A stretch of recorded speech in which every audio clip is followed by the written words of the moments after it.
While the extreme cold, because we're beginning with weather tonight, makes it seem as though spring is far away. It really isn't, and with spring comes the risk of river flooding.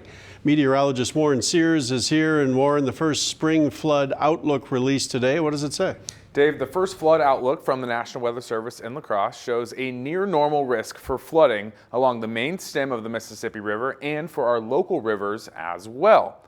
Now, as we head on into overall, we've seen a relatively dry winter in the upper Midwest, meaning the snowpack upstate Wisconsin and upstate Minnesota is relatively low. Now, once the snow starts melting, then we look upstream to see how much water will be coming downstream to our area. A few other factors go into this flood forecast as well.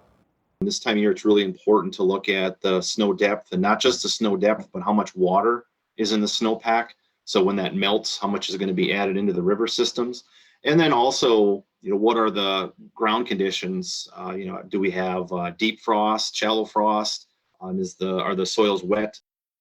Now, there are a few spots in northeastern Iowa and southwest Wisconsin that have a slightly higher risk simply due to a much thicker snowpack, at least at the moment. Now, all of this will be monitored over the next 2 months as we can still get plenty of snow through March. Also, this extreme cold could cause some larger ice jams on the river, which will also raise levels, so all things to keep an eye on.